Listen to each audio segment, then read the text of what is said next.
Hello everyone. So today is 7th of July and we have been covering the Hindu newspaper analysis. We've been doing the Hindu newspaper analysis specifically for your CLAT, AILET and CUT examinations of 2026, right? So we do this from Monday to Friday. All we want you to do is just revise. एक बारी lecture सुनो तो revise कर लो और उसका PDF आपको Telegram और app दोनों पे अवेलेबल होगा. Just revise it once and you're sorted for your current affairs. इसके अलावा मैं जो वीडियोस बनाता हूँ उसमें मैं क्वेश्चंस के थ्रू पढ़ाता हूँ. Try to focus on these newspapers को सिर्फ sit back and relax and try to understand what is going around in the country. पहला देखो क्या है, फ्रंट पेज पे दिया no change in orders for voter list reservation division. अब ये एक चीज समझो, बिहार में इलेक्शन शेड्यूल्ड है ना. अब बिहार के जो इलेक्शंस है मैंने मल्टीपल टाइम बताया है, स्टेट लेजिस्लेटिव असेंबली के इलेक्शंस भी कौन कंडक्ट कराता है? Election commission of India. Election commission of India is a constitutional body mentioned in article 324. It has how many commissioners? 3 commissioners. Initially कितने थे? एक. From the 61st constitutional amendment act of 1989 the number of election commissioner was increased from 1 to 3, right? And also the voting age was reduced from 21 to 18. All of this is a previous year question. Secondly, the voting age, the right to vote, right to vote is given under article 326 of the Indian constitution. Voting is a constitutional right. Voting is a constitutional right. Anyone who is above the age 18 can vote in this country. Earlier the voting age was 21. ये याद रखना है. अब देखो current affair क्या है. Election commission ने 24 जून को एक ऑर्डर निकाला और ये बोला कि बिहार में जिसका भी, तो हमारा कॉन्स्टिट्यूशनल अमेंडमेंट एक्ट 2003 है, इसमें जिनका भी नाम एज अ वोटर रजिस्टर्ड होगा only those would be allowed to vote, right. अब पंगा क्या फंस गया. अब बिहार का पॉपुलेशन ऑलमोस्ट 8 करोड़ पीपल है ना. Out of those 8 crore people around 60% people are less than 40. तो ऑपोजिशन बोल रहा है बहुत सारे ऐसे लोग होंगे जो यहाँ पे फिट इन नहीं हो रहे होंगे. इसके लिए इलेक्शन कमीशन ने बोला जो भी यहाँ फिट इन नहीं हो रहा होगा they will have to submit a form. अब ऑपोजिशन बोल रहा है फॉर्म भरने से होगा क्या? बहुत सारे लोगों का वोटिंग राइट चला जाएगा and they will not be able to vote in the upcoming Bihar legislative election. जिसके लिए इलेक्शन कमीशन कह रहा है ऐसा कुछ नहीं, आप टेंशन मत लो, हम वापस से उन लोगों को सुनेंगे जिनका भी नाम वोटिंग लिस्ट में नहीं आएगा. But still it's a big issue. हमें बहुत ज़्यादा नहीं जाना, हमें कंसेप्चुअली अंडरस्टैंड करना है कि इलेक्शन कमीशन का रोल क्या है. इलेक्शन कमीशन इसका इलेक्शन करा रहा है. Secondly what we have to understand is opposition कह रहा है कि आधार हो गया, राशन कार्ड हो गया या एमजी नरेगा कार्ड हो गया, इनको भी आप take it as a proof of citizenship, है ना. But this can not be taken by because supreme court of India, the supreme court of India in multiple judgments, has said that Aadhaar is not a proof of, proof of citizenship, not a proof of citizenship. तो अब इस पे देखते हैं आगे क्या क्या boil down होता है. फिलहाल के लिए आप इतना याद रखो, that's more than enough. Exam में कोई क्वेश्चन आनी होगी तो यहाँ से बन रही होगी, राइट. चलो let us move on to the first news for day. तो this is what a day for 7th of July 2025. पहला न्यूज़ है हैम रेडियो कम्युनिकेशन. देखो हमने बहुत डिटेल में शुक्ला सर के बारे में बात की थी, राइट, याद है ना. तो Shubhanshu Shukla with 3 other people have gone to space, right? He has become the second Indian in space. Space के लिए मैंने आपको याद करिए प्रीवियस लेक्चर देखो हिंदू के जाके जो अभी स्टार्ट हुए, कार्बन लाइन बताई थी, याद करो, है ना. स्पेस कार्बन लाइन खत्म होते ही स्पेस शुरू हो जाता है. तो ये लोग गए हुए हैं कहाँ पे? International space station. मिशन का नाम है एक्सियम 4. जिस शटल या कैप्सूल से गए थे उसका नाम है dragon capsule. Now this is made by SpaceX and now SpaceX is owned by Mr. Elon Musk, right? वो क्या रहा है Shubhanshu Shukla tomorrow like 8th of July को ये क्या करेंगे? 8th of July he would interact with certain students of India, right.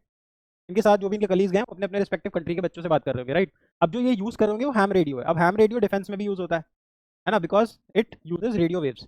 तो बहुत बार जब कम्युनिकेशन नहीं बैठ रही होती ना, अर्थक्वेक वगैरह आ जाते हैं, कोई डिजास्टर हो जाती है, या लेट्स से कोई स्पेस में भी है, तो ham radios are used. These are non-commercial radios. Also are popularly called as amateur radios. तो इतना प्रोफेशनल नहीं होता, right? तो ham radio is something which we just have to have a peripheral idea of and just associate with Mr. Shubhanshu Shukla for it, right? And he's from Lucknow. बाकी आप CLAT की मैंने एक series start किया है wherein we are covering one topic in a single lecture, तो उसको भी फॉलो करो. वहाँ पे भी एग्जाम 4 हम किसी तरीके से लाने की कोशिश करेंगे, राइट. तो you can read about this ham radio from here. चलो, एंड कुछ लोगों के मेल्स आते हैं मेरे पास कि मैं बहुत डिटेल में था हिंदू नहीं करता. आप देखो मेरे क्लासेस देखो, I make sure that I am explaining everything in detail. Hindu के साथ लिमिटेशन ये है कि मुझे 10 से 12 मिनट में ही करना होता है. तो I am trying to cover more and more topics. In case you have some issues, either you can go for a paid batch और secondly you can write me email, right. देखो अगली news है 3/35 initiative, very important. पहले तो हम ये समझेंगे WHO. आपको ध्यान होगा अभी गावी न्यूज़ में था, मैंने गावी कवर भी कराया था, global alliance for vaccine immunization, right. वैसे यहाँ से निकल रहा है ना. तो make sure that you are revising it. तो WHO का headquarter is in Geneva, right, Geneva Switzerland. What does WHO डू? WHO मेक श्योर दैट दुनिया में हेल्थ पे जो है वो इक्विटेबल डिस्ट्रीब्यूशन हो रहा है, जहाँ पे हेल्थ नहीं पहुंच रही वहाँ हेल्थ पहुंचा दो, which is also your SDG 3. SDGs are very important. SDGs have to be achieve by 2030. में 2030 मैंने SDGs भी मल्टीपल टाइम्स पढ़ाए हैं, और SDG में टोटल 17 SDGs आपको सारे याद होने चाहिए, आपके एग्जाम में पूछता रहता है. तो SDG 3 talks about health, right? Available, affordable, accessible and equitable health. Remember this. अब ये क्या कह रहे हैं? ये कह रहे हैं कि एक इनिशिएटिव लॉन्च करते हैं जिसका नाम रखते हैं 3/35, राइट? इन्होंने 3 प्रोडक्ट्स उठा के रखे. पहला उठाया tobacco, second they chose was drinks, alcohol let's say, है ना, and third was your sugary drinks, your cold drink etc, sugary drinks, right? तो WHO कह रहा है कि all of these have negative impact on our health, negative impact, right?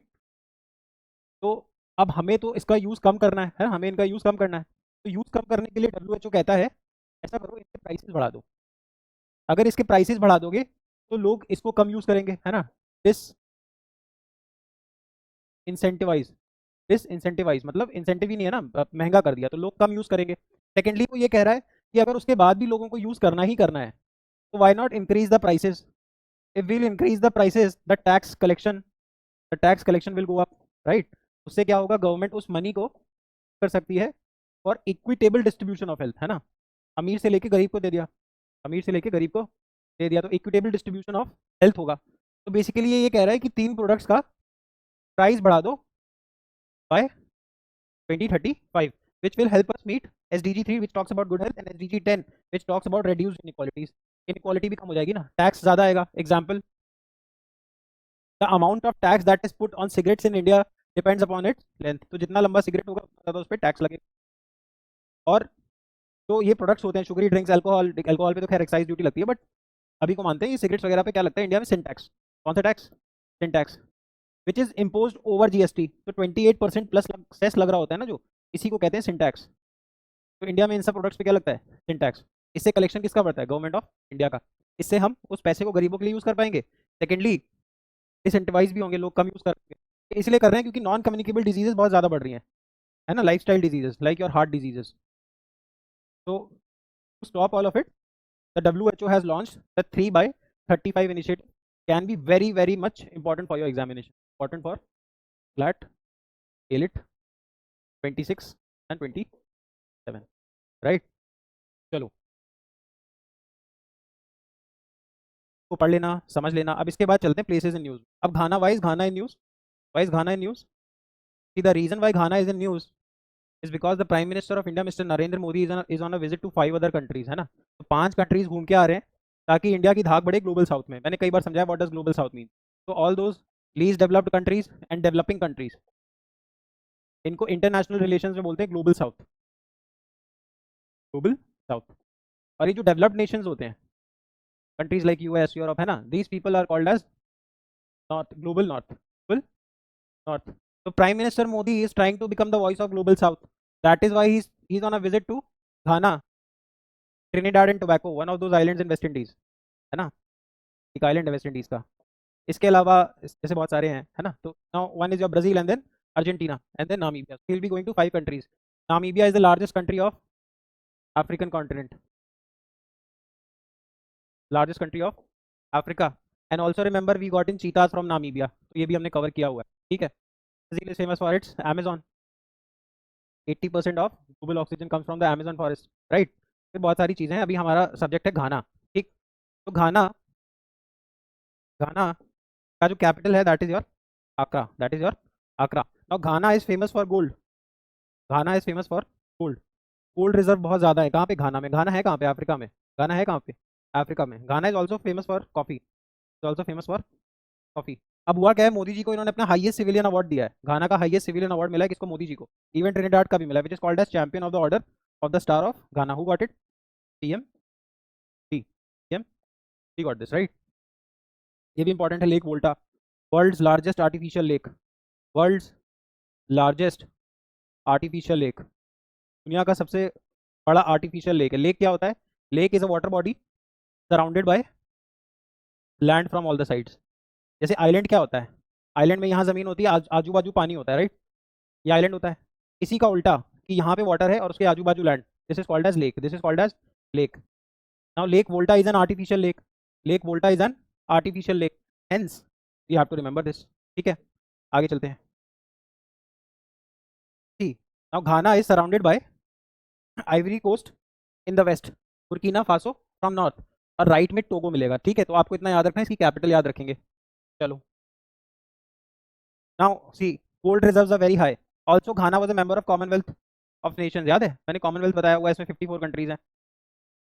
Commonwealth countries वो सारी countries जहाँ पे ब्रिटिश रूल्ड सम टाइम, ना कभी ब्रिटिश ने रूल किया हुआ है, तो वो सारे होते हैं commonwealth of nation. Even India is a part of it, India is also a part, so it shares border with Ivory Coast, Burkina Faso and Togo in the east. Remember these countries. It is a west African country, right. Lake Volta याद रखोगे, lake Volta is also important. It is famous for its rich gold reserves, that is why it is also called as gold coast is the nickname of Ghana. इसके बाद हमने घाना के साथ कुछ MOU sign किए हैं, जिसमें हम उनके कुछ पंडित्स को ट्रेनिंग देंगे, है ना। कुछ लैपटॉप्स बांट दिए हैं, इंटरनेट कनेक्टिविटी की बात कर रहे हैं, डेटा शेयरिंग की बात कर रहे हैं, कुछ कल्चरल एक्सचेंज प्रोग्राम्स की बात कर रहे हैं, because a lot of Indian diaspora lives in Ghana, right. Now our prime minister also made a visit to Trinidad and Tobago. So Trinidad and Tobago has a lot of Indians, has a lot of Indians. Why?